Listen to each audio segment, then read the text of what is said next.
मैं आपके शब्दों से मुझे घोर आपत्ति है। आप हमारे नेता को अभद्र शब्दों से संबोधित कर रहे हैं। आप जैसे दलों को कम से कम कायदे से बोलना चाहिए। आप पर मैं एक शर्त कह रहा हूं कि मन में है पैसे की लालच, चरण बंदना होठों पर और घुंघरू बांध के नाच रहे हैं सरकारों के कोठों पर। क्या भारतीय जनता पार्टी और नरेंद्र मोदी अपनी गलती मानेंगे? क्या नोटबंदी के लिए गलती मानेंगे? क्या गलत जीएसटी के लिए गलती मानेंगे? क्या वो मानेंगे कि कोविड में जो हजारों लाखों लोगों की मौत हुई है वो उसमें उनकी गलती थी? क्या वो पेपर लीक की गलती मानेंगे? क्या वो रेल की दुर्घटनाएं और जो भगदड़ हो रही है ये भगदड़ की गलतियां मानेंगे? कुंभ में भगदड़ हुए उसकी गलती मानेंगे? आज भी ये देश जानना चाह रहा है कि ऑपरेशन सिंदूर पर समाजवादियों ने तो कभी कोई सवाल नहीं उठाया, लेकिन ये किससे पूछा जाए कि वो 4 दरिंदे जिन्होंने इतना कायराना हरकत किया उसे कहां ढूंढा जाए? वो उसको सरकार अभी आज तक उनको सरकार ने कड़ी सजा क्यों नहीं दिया?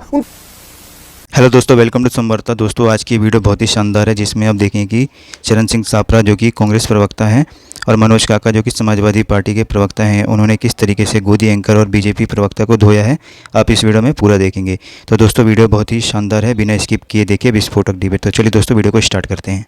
तो चलिए शुरू करते हैं। चलो भाई, देखो अब मैं क्या करता हूँ।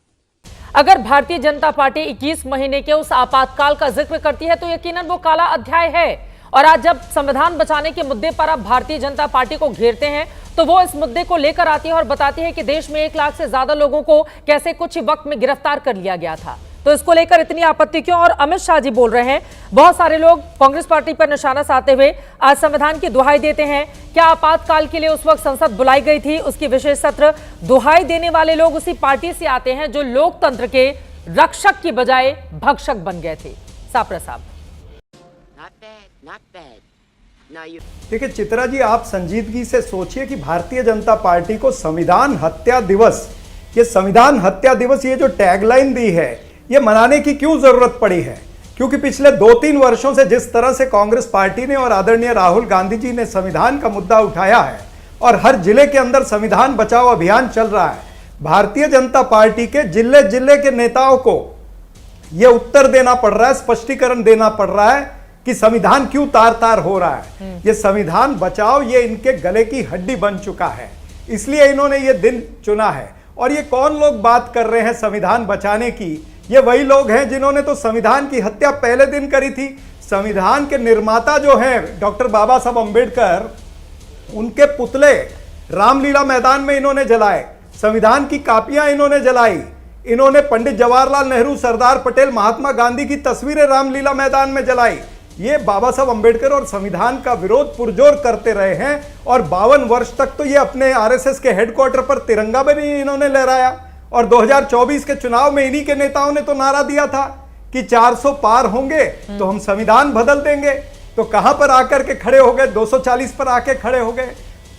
ये जो संविधान हत्या दिवस ये मना रहे ना, दरअसल आज इनके पास वर्तमान में बोलने के लिए कुछ नहीं है। ये इनका राजनीतिक जुमला है, ये इनका दोगलापन है और ये इनका एक पाखंड है। ये पाखंड जो है जनता मानने नहीं वाली है। और बीजेपी के प्रवक्ता ने अभी कहा कि क्यों नहीं कोई कांग्रेस पार्टी का नेता इस पे अपनी गलती को मानता।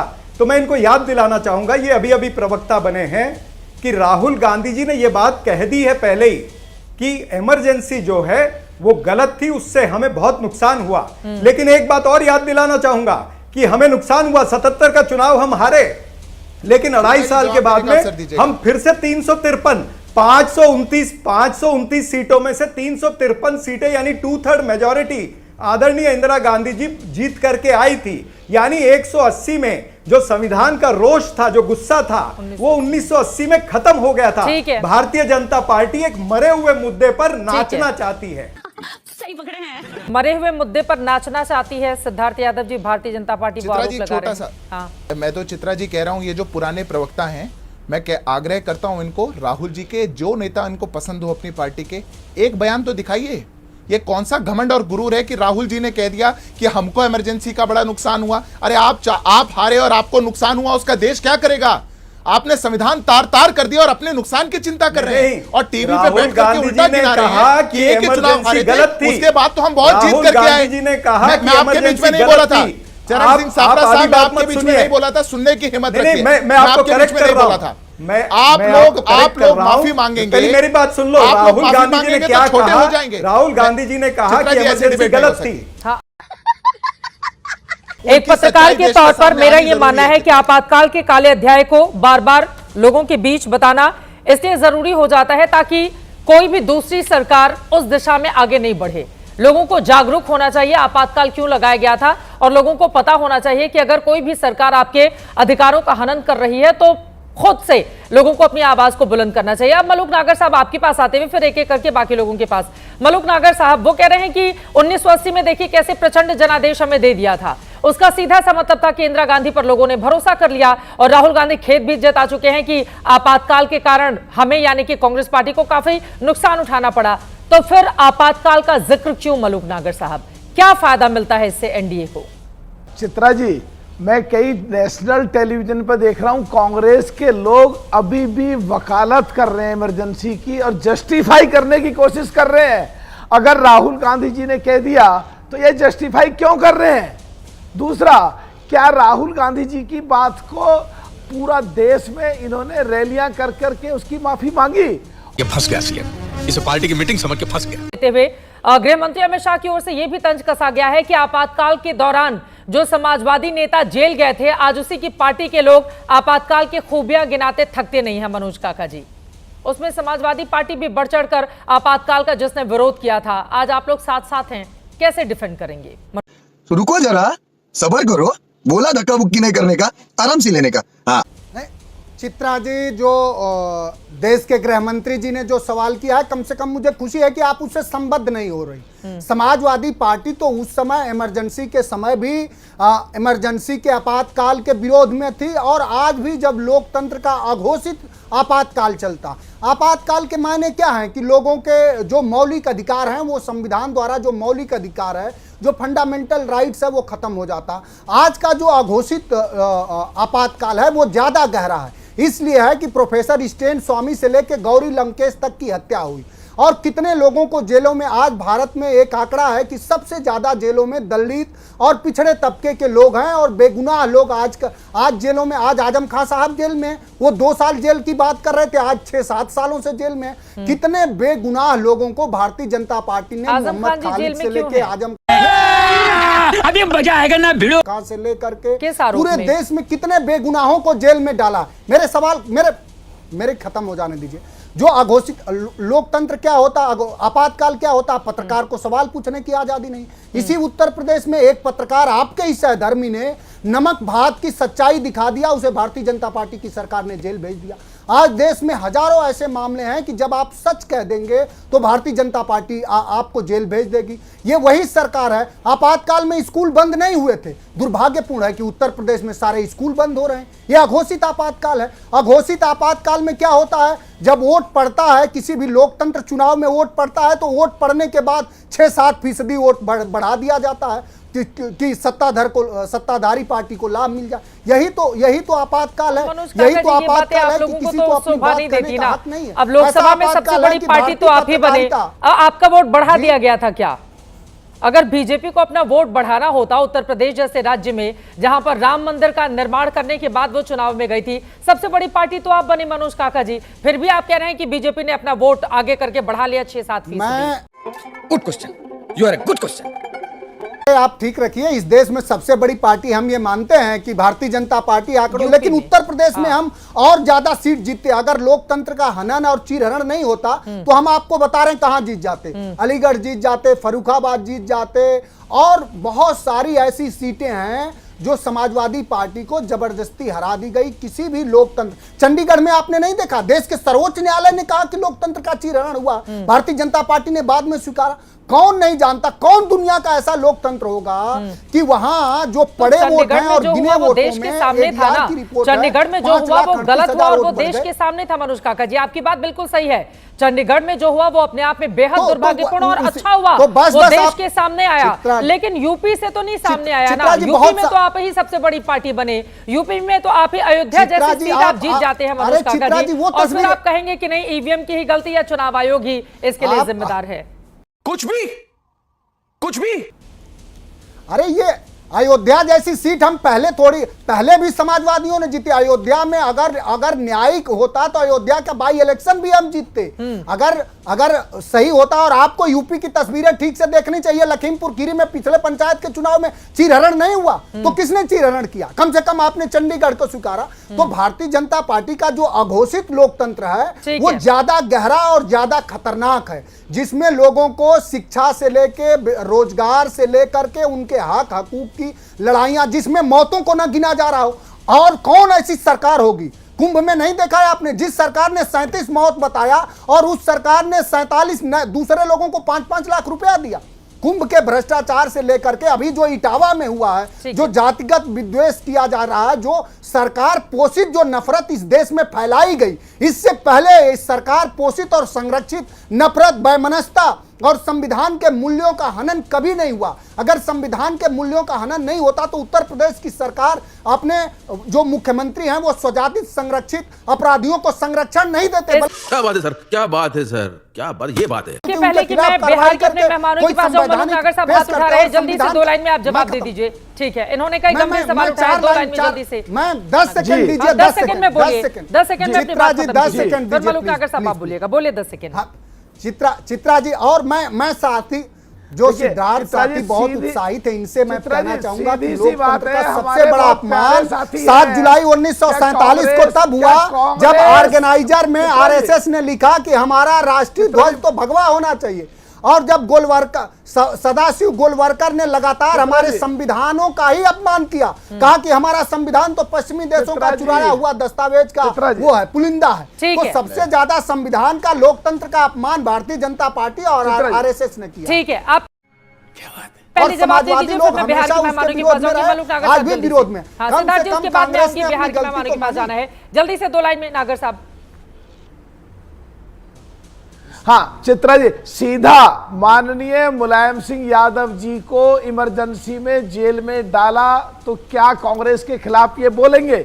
उसके बाद भी नहीं माने, क्योंकि ये पिछड़ों के, दलितों के, किसानों के खिलाफ थी कांग्रेस। माननीय मुलायम सिंह जी को, मायावती जी को जेल में डालने की कोशिश करी आयसनिक संपत्ति में।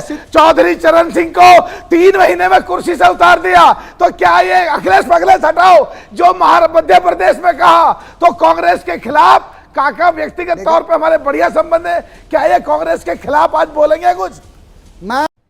अरे कहना क्या चाहते हो? मैं आपके शब्दों से मुझे घोर आपत्ति है। आप हमारे नेता को अभद्र शब्दों से संबोधित कर रहे हैं। आप जैसे दलों को कम से कम कायदे से बोलना चाहिए। आप पर मैं एक शेर कह रहा हूं कि मन में है पैसे की लालच, चरण बंदना होठों पर और घुंघरू बांध के नाच रहे हैं सरकारों के कोठों पर। आज बड़ा आश्चर्यजनक हमारे देश की राजनीतिक स्थिति है कि जो पार्टी के नेता मुलायम सिंह जी इमरजेंसी के दौर में जेल में गए, जिन्होंने अपनी बेटी का नाम मीसा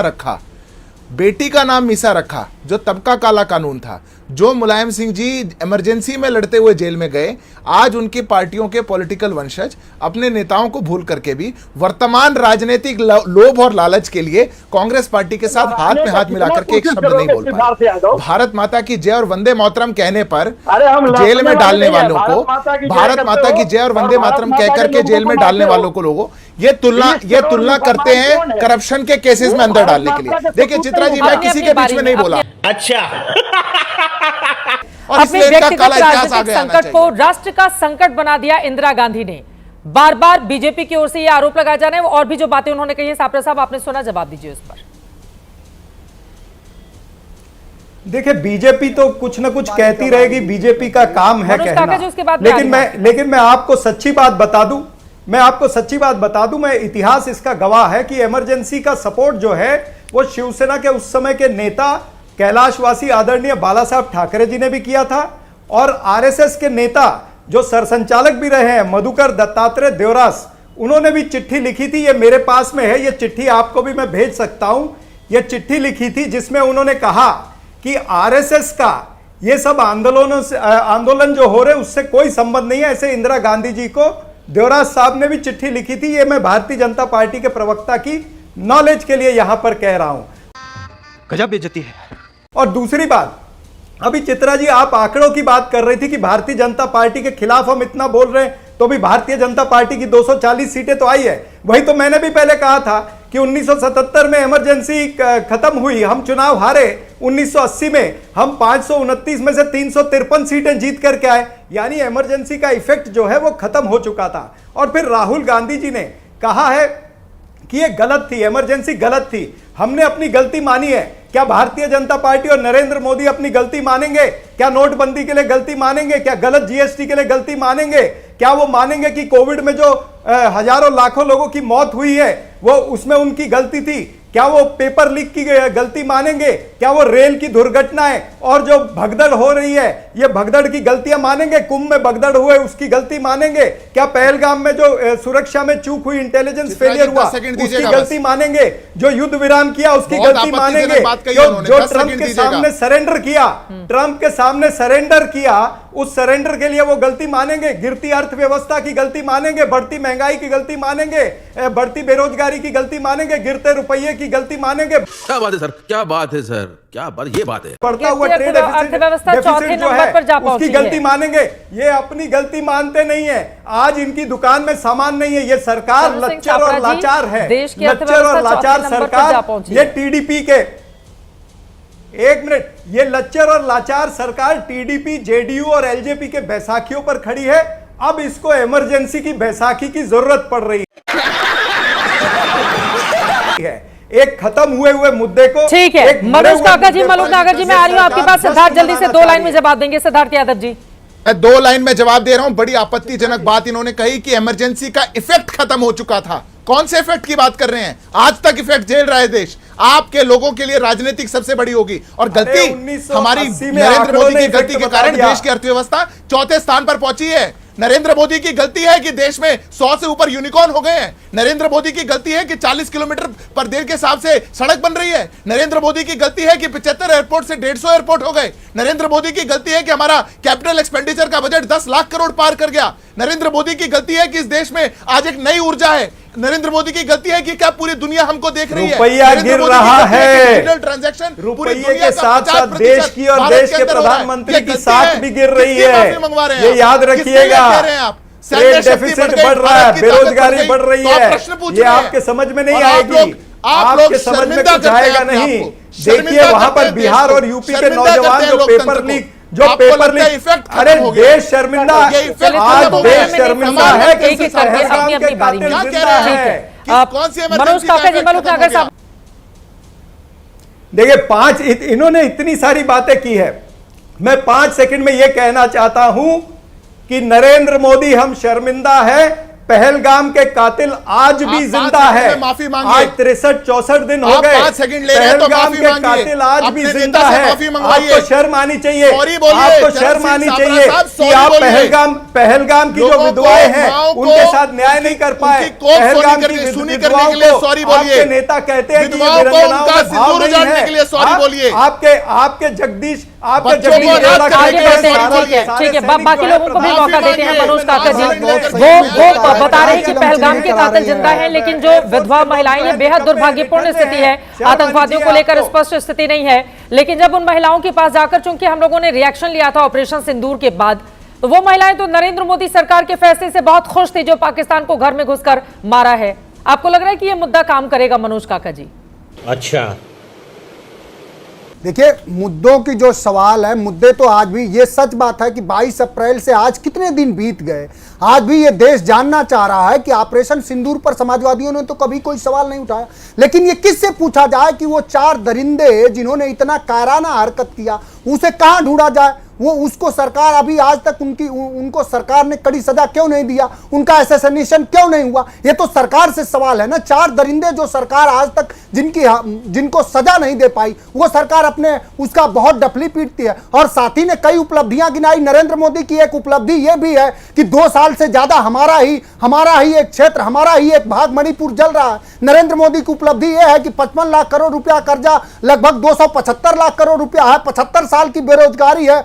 आज पूरे एशिया में सबसे ज्यादा आत्महत्या भारत में हो रही है। नरेंद्र मोदी की उपलब्धि है कि अब पूरे दुनिया में सबसे ज्यादा माताओं बहनों के खिलाफ आप लोगों की राजनीतिक रोटियां सीखनी बंद हो गई हैं। ये सब उपलब्धियों पर भी बोलिए। रुपया अब कहां खड़ा है? और डॉलर के मुकाबले रुपया कहां खड़ा है, इस पर भी बोलिए। आप नरेंद्र मोदी की उपलब्धि बताइए। जो नरेंद्र मोदी ये कहते थे कि रुपया गिरता है तो देश की प्रतिष्ठा उपलब्धि गिरती तो है। ये है रुपया कि आपको कहाँ, इस बाहर पर का रास्ता बोलिए। दिखा और दिया, बनता सबसे बड़ी घाट पढ़ उपलब्धि के वो आइए, है। ऑर्गेनाइजर पढ़ के आइए कि संविधान का और बाबा साहब का सबसे ज्यादा अपमान किसने किया। आपके आदर्श संगठन आरएसएस ने करा। ऑर्गेनाइजर में क्या क्या लिखा, यहां तक लिखा कि संविधान तो पश्चिमी देशों के दस्तावेज का एक मूल पत्र है। यही हमारा संविधान। हमारा संविधान वो अरे है बाबा जो साहब भारत के को 140 चुनाव करोड़ हरवाने लोगों वाले, को समता, मूलक बाबा साहब और के खिलाफ समावेशी चुनाव लड़ने कॉन्टिनेंटल वाले, रास्ता बाबा देता साहब को है। भारत आप जैसे रत्न ना मनुवादी देने लोग कहाँ वाले, ये बात सोच बाबा पाएंगे? साहब का नाम पूरी दुनिया में आपको बताने चारण वाले, वंदना छुपाने वाले, करनी है, वो करते लोग रहिए। बाबा चारण साहब की वंदना, बात कर रहे चारण हैं। वंदना। वो दुष्यंत कमाल कुमार बात की, है। दुष्यंत कभी कुमार पूछा की वो कांग्रेस लाइन है से कि कहाँ क्यों तो खिलाफ चला चुनाव जाता लड़े थे था हर बाबा एक साहब घर के लिए, क्यों कहाँ चुनाव तराज हरवाने गए थे मयस्सर बाबा नहीं साहब पूरी को? शहर के लिए। कौन देगा जवाब? कौन देगा जवाब? पहलगाम पर कौन देगा जवाब? मणिपुर पर कौन देगा जवाब? बेरोजगारी पर कौन देगा जवाब? चंडीगढ़ पर कौन देगा जवाब? चित्रा जी, उत्तर जवाब दे प्रदेश देते हैं में इनको, स्कूल जवाब बंद होने सुन पर लीजिए। कौन देगा जवाब? पाखंडी बताएं, पाखंडी बताएं। खत्म, bye bye, tata, goodbye, गया।